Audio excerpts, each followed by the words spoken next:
Level 1. The Experimenter. You download the app. It's free. Reface, Face app, one of a dozen others sitting in the top charts. You open it on your phone while waiting for coffee. The interface is clean, friendly. Tap to upload a photo. Tap to select a template. You choose your own face. Then you choose a movie clip, Nicolas Cage in some action scene. You hit generate.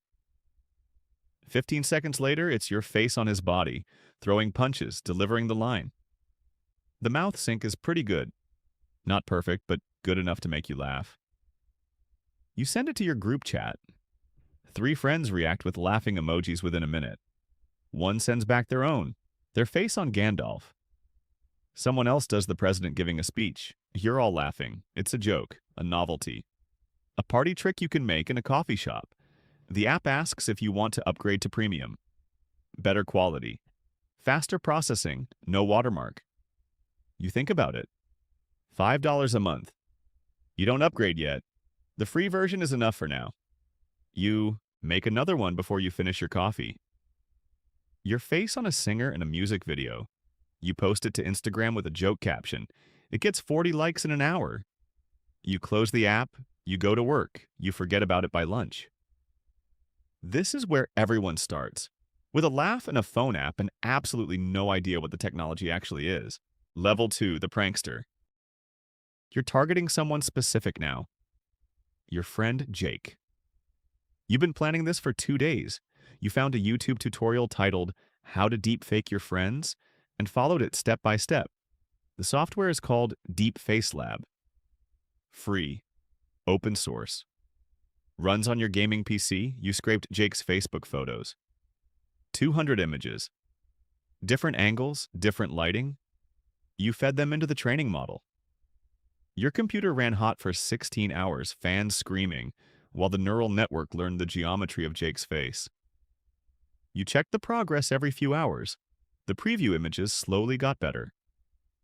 By morning, it was ready. You found the source video on Pornhub. Not actual porn. You're not going that far yet. A shirtless guy doing a ridiculous dance routine. You swap the face. Jake's face. 30 seconds of video takes 4 hours to render. When it's done, you watch it 3 times. The quality is way better than the phone app. The face tracks perfectly, the skin tone matches, it's unmistakably Jake doing this absurd dance. You send it to your group chat with Jake in it. The reaction is immediate. Someone writes, "Holy shit." Another, "How did you do this?" Jake himself sends 5 crying, laughing emojis and then, "Dude, I'm sharing this." He actually posts it to his own Instagram story. No one is mad. Everyone wants to know how to do it. You send the tutorial link. 2 friends download Deepfake Lab that night. Within a week, your entire group is making deep fakes of each other. Embarrassing dances, stupid lip syncs, movie scenes. It's an arms race of humiliation, but it's all consensual chaos. You're getting good at this. You can finish a deepfake in 3 hours now, but there's a thought that crosses your mind late at night. You could make this a lot more convincing if you wanted to, and you could put Jake's face on anything. Level 3, the seller. You're on Fiverr. Your gig title is, "I will create a realistic face swap video for any purpose." You launched it 3 weeks ago. You've completed 8 orders, made $400. The clients come from everywhere: Dubai, London, São Paulo, Los Angeles. The requests are varied. A guy wants his face on James Bond for his wedding entrance video. A woman wants to surprise her boyfriend by putting his face on a celebrity in a fake interview. A startup wants their CEO's face on a motivational speaker for an internal hype video. These are the easy ones. You deliver in 2 days. 5-star reviews, everyone is thrilled.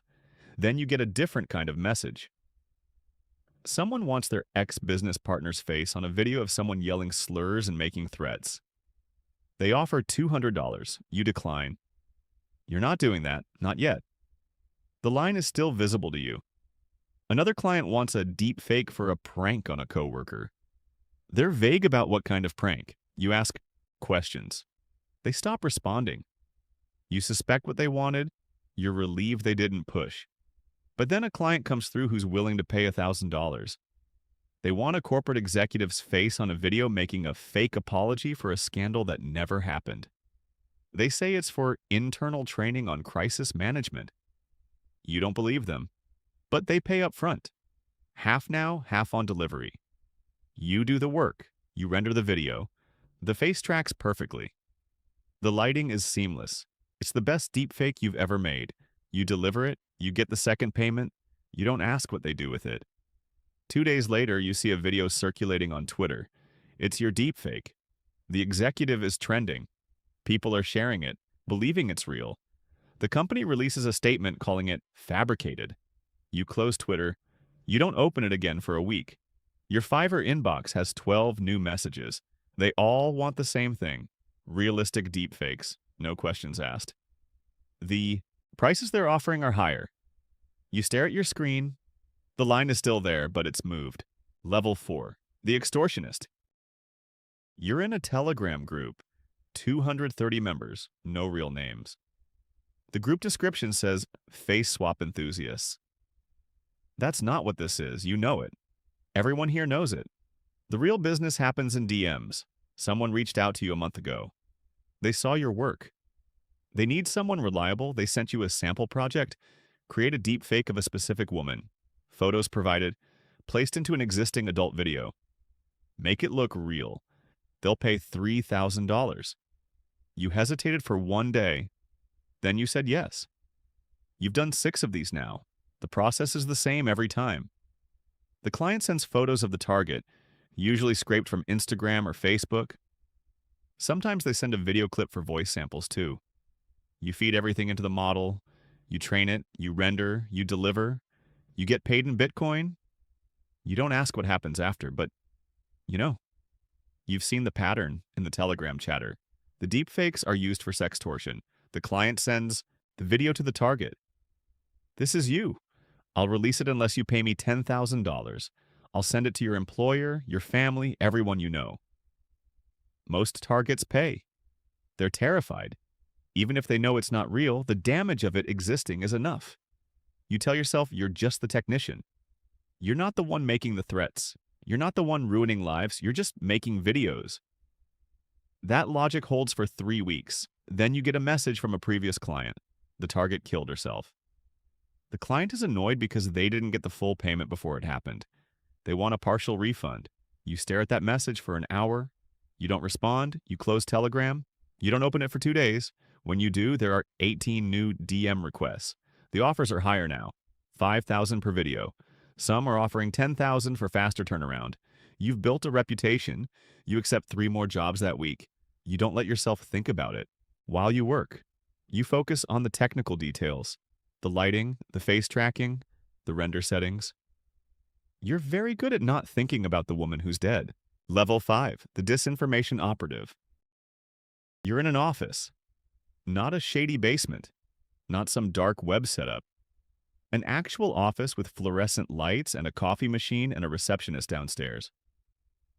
The company is called Stratcom Solutions.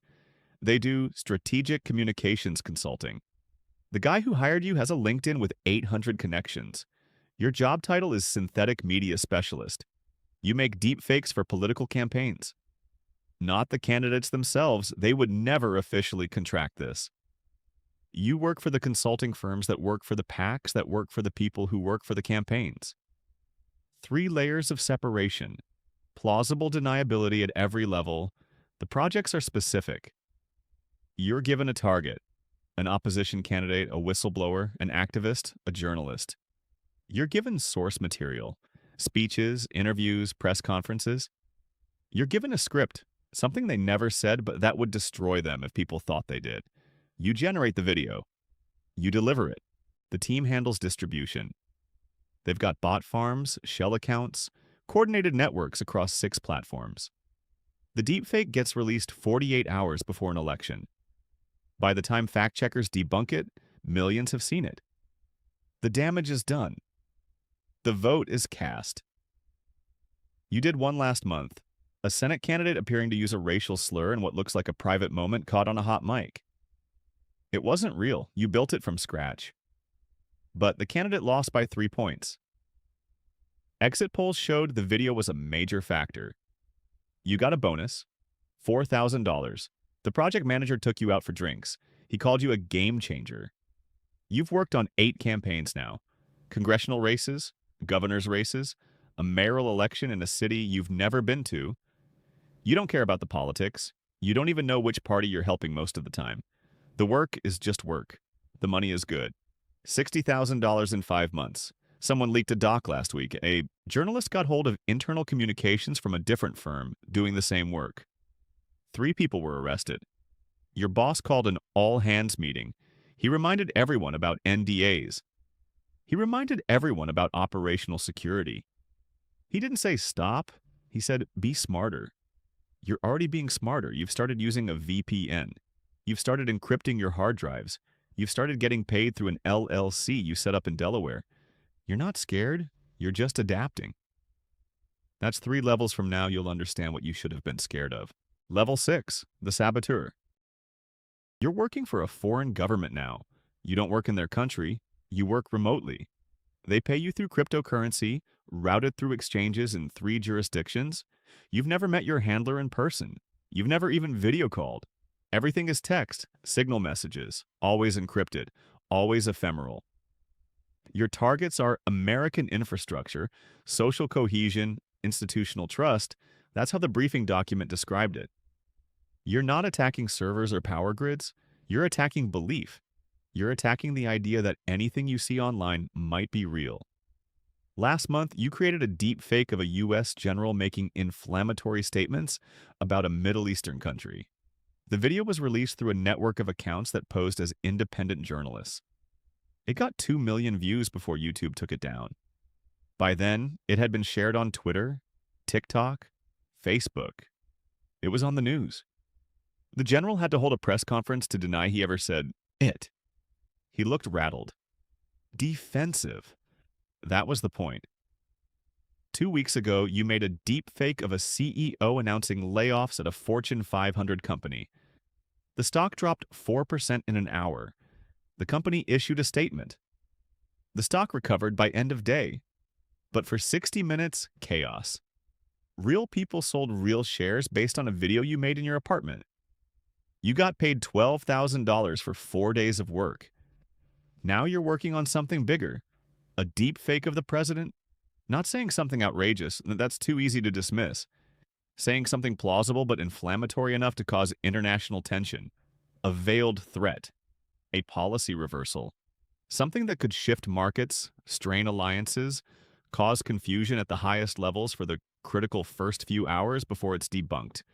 You've been training the model for 3 weeks. You have hundreds of hours of source footage. Speeches, interviews, press conferences, rallies. The model's good. Very good. You've done test renders. The face is flawless. The voice is nearly perfect. You used a separate audio deepfake tool to clone the vocal patterns. You've run it past your handler. They're impressed. They want it ready in 1 week. You know this one is different. This one will have consequences you can't predict. People might die. Economies might shift. Alliances might crack. You think about this while you're rendering frames at 3 in the morning?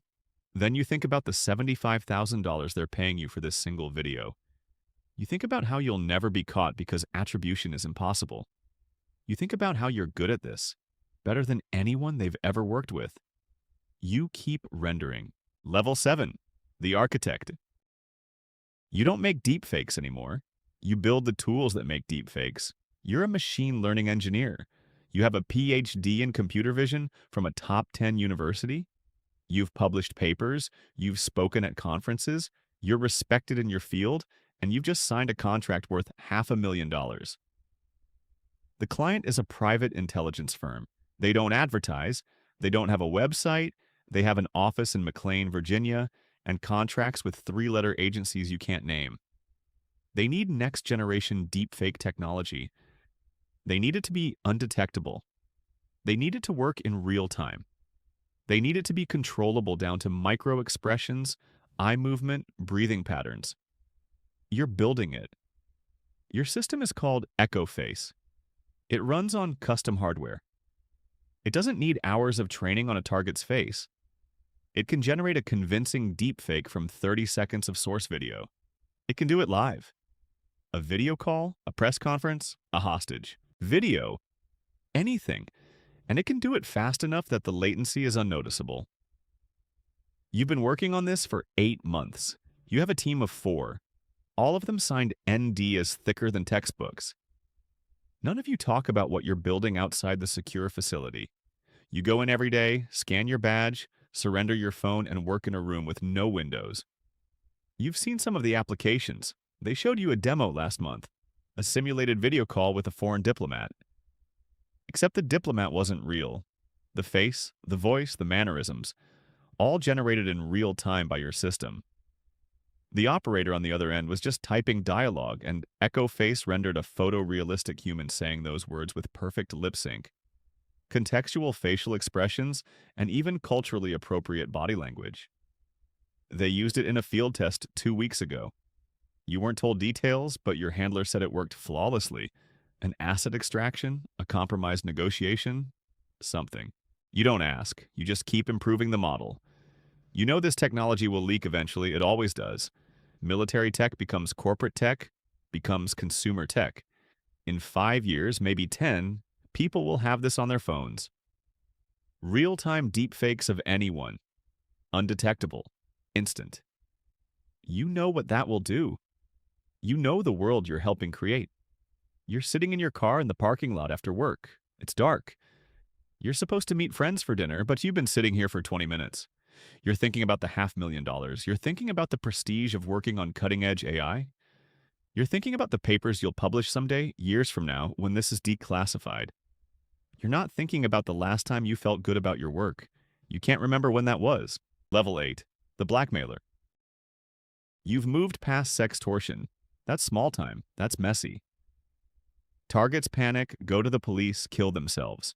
You've learned, you've refined. You've found the clean targets, people with money, people with reputations, people who will pay quietly and never speak about it. You're targeting executives now. C-suite, board members, celebrities, politicians. You research them for weeks before you move. You learn their lives, their families, their vulnerabilities, their secrets. You don't need real secrets. You just need believable ones. You build the deep fakes carefully. Not crude face swaps, full synthetic videos, the target having an affair, the target using drugs, the target saying something racist in what appears to be a private conversation. You use real locations.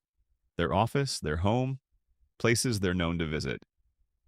You generate fake partners, fake colleagues, fake environments that are just plausible enough. The approach is delicate. You don't send the video directly, you send a message through an anonymous email. Subject line: we need to talk about your privacy. The body is brief. I have material that would be damaging to you. I'm willing to keep it private. Check the attachment for proof of what I have. If you're interested in ensuring this stays between us, reply to this email. If I don't hear from you in 48 hours, I'll assume you're not interested in discretion. The attachment is a 30-second clip. Just enough to terrify them. Just enough to show the quality. You don't make threats. You don't demand payment in the first email. You let them come to you, and they do. Within 24 hours, usually. They're frantic. They want to know what you want. You tell them, $250,000. Bitcoin. One-time payment. You'll send them the only copy of the video and all source materials. They'll never hear from you again. Most pay. You've done this 11 times in 14 months. You've made $2.4 million. You've never been reported. The targets can't risk it. Even if they deny the video is real, the existence of it is damaging enough. Their spouses, their boards, their constituents. The suspicion alone is poison. You've developed a system. You never hit the same industry twice in a row. You never target anyone in the same city. You rotate through VPNs and Tor nodes. You use a different Bitcoin mixer for each payment. You've studied every case of someone getting caught doing this. You've learned from their mistakes. You're careful, you're patient, you're very good at this. You're also completely alone. You can't tell anyone what you do. You can't spend the money in any way that would raise flags. You live in a one-bedroom apartment and drive a 7-year-old Honda. You have $2.4 million in cryptocurrency, and you eat ramen 3 nights a week because depositing large amounts into your bank account would trigger reports. You're sitting in your apartment at 2 in the morning. You just received a payment. A tech CEO in San Francisco. He paid in 6 hours, didn't even try to negotiate. You watch the Bitcoin transfer confirm. You refresh your wallet. The number goes up. You feel nothing. You close your laptop. You stare at the wall. You used to feel something. Fear, excitement, guilt, something. Now there's just the process, the target, the research, the deepfake, the message, the payment. Repeat. You're very good at this. You'll probably never be caught, and you've never been more tired in your life. Level 9, the weaponized. You're sitting in a room with no windows. 3 men in suits sit across from you. One of them slides a folder across the table. Inside is a photo, a face you don't recognize. Eastern European, maybe. Male, 40s. The man speaking has an accent you can't place. He says the target is a problem. He doesn't specify what kind of problem. He doesn't need to. He says they need a video. The target confessing to something. Embezzlement, assault, treason, something that will destroy him completely. Legally and socially. They need it to look real enough to survive forensic analysis for 72 hours. After that, it doesn't matter. By then, the target will be in custody or dead. The truth will come out eventually, but the damage will be permanent. Reputation is harder to recover than freedom. They offer you $200,000, half now, half when the job is done. You've done work like this before. Twice. Both times for people you suspected were connected to intelligence services or organized crime. You never asked which. You didn't ask this time either, you just nodded. You spent 3 weeks on it. You scraped every available photo and video of the target. Social media, news clips, surveillance footage they provided. You built the most detailed model you've ever made. You scripted the confession with input from the client. They wanted specific phrases, specific details that would align with an investigation already underway. You generated the video. You rendered it 6 times, improving it with each iteration. You used every trick you've learned. Lighting, compression artifacts, background noise. You made it look like a hidden camera in a hotel room. You made it look real. You delivered it. You got the second payment. You asked no questions. You never found out what happened to the target. You didn't search his name. You didn't check the news. You didn't want to know. That was 4 months ago. Now they're back. Different client, same type of work. This time, the target is a journalist. The video needs to show her fabricating a story, conspiring with a foreign government, something that will discredit her reporting. They're offering $300,000. You say yes before they finish explaining. You've stopped pretending there's a line. There's no line. There's just the work and the money and the fact that you're extremely good at this and people will pay you insane amounts of money to do it. You used to think about the consequences. Now you think about the technical challenges, the model accuracy, the lighting consistency, the rendering pipeline. You finish the journalist video in 2 weeks. You deliver it. You get paid. You don't watch the news for a month. When you finally do, you see she's been arrested. The charges are related to the video. Her career is over. Her credibility is destroyed. The fact that the video is eventually proven to be fake doesn't matter. She's already guilty in the public mind. You close the news site. You open your secure email. There are 4 new requests. One is offering $500,000. You read the details. The target is a human rights activist. The deepfake is meant to show him as a fraud, a puppet, a liar. It will be used to justify a crackdown. People will be imprisoned. Some will probably die. You stare at your screen. You think about the money. You think about how you've already crossed every line that ever mattered. You think about how good you are at this. You think about how you're the best in the world at something that's destroying the concept of truth itself. You accept the job. You start working. You don't let yourself think about it. You just render the frames, one by one, until it's done. Level 10, the erased. You're being investigated. You found out 3 days ago. Not from the police. From a contact who has friends in federal law enforcement. Someone flagged one of your Bitcoin wallets. They're tracing transactions. They're building a case. You have maybe 2 weeks before they move. You're sitting in your apartment. It's 4 in the morning. You've been wiping drives for 6 hours. 7 hard drives, all encrypted, but you're not taking chances. You're running military-grade deletion tools, overwriting every sector 7 times. You're watching the progress bars crawl forward. You're chain-smoking even though you quit 2 years ago. You've deleted everything, your secure email accounts, your Telegram, your Signal, your entire cloud storage, every piece of software you used, every model you trained, every deepfake you ever made. You've burned it all. You've transferred your cryptocurrency through 4 mixers and cashed out into Monero. You've moved what you can into offshore accounts. You've prepared 3 fake identities: passports, driver's licenses, credit histories. You've done this before, in your mind, dozens of times. Now you're doing it for real. You think about running, flying to a country with no extradition treaty. You've researched this. Paraguay, Serbia, Russia if you're desperate. You have enough money to disappear completely, to never work again, to live quietly in a place where no one knows your name or your face or what you've done. But you also know how this ends.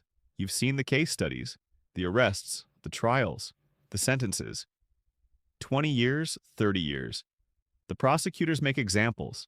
They call you a terrorist, a threat to national security, a destroyer of democracy. They're not wrong. You know what you've done. You know the videos you've made. You know the lives you've destroyed. You know the elections you've influenced. You know the wars you've maybe helped start.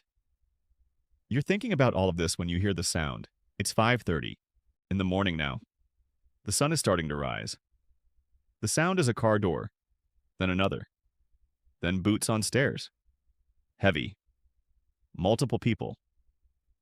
You look out your window. 3 black SUVs, men in tactical gear, FBI windbreakers. You have maybe 30 seconds. You grab the hard drive you've been wiping. It's only 60% done. You pull it out of the dock. You run to your kitchen. You have a hammer under the sink for this exact scenario. You smash the drive. Once, twice, 10 times.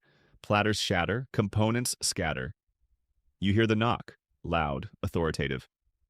Federal agents, open the door. You drop the hammer. You sit down on your kitchen floor. Your hands are shaking. You're surrounded by pieces of shattered hard drive. You've deleted everything you can. You've destroyed the rest. You've been so careful. But you also know that one mistake, one unencrypted backup, one transaction they can trace, one person who flips, one video that's still out there with metadata you forgot to strip. Any of it could be enough. The door crashes open. You hear shouting. You see boots. You put your hands on your head. You don't resist. You don't say anything. You wait for the lawyer. That's the only smart move left. They take you out in handcuffs. It's bright outside. There are neighbors watching, news cameras. Someone is filming on their phone. You keep your head down. You're put in the back of an SUV. You're driven away. You're thinking about the 23 people whose lives you destroyed. You're thinking about the 2 who killed themselves. You're thinking about the elections, the stock crashes, the international incidents. You're thinking about all of it. And somewhere, right now, someone is downloading an app for the first time. It's free. The interface is clean. They're uploading a photo. They're choosing a template. They're laughing. They're sending it to their friends. They're getting reactions. They're having fun. They have absolutely no idea where this goes. They're sitting in a coffee shop making their first deepfake, and they think it's harmless. They think it's just a joke. It starts with a laugh. It always does.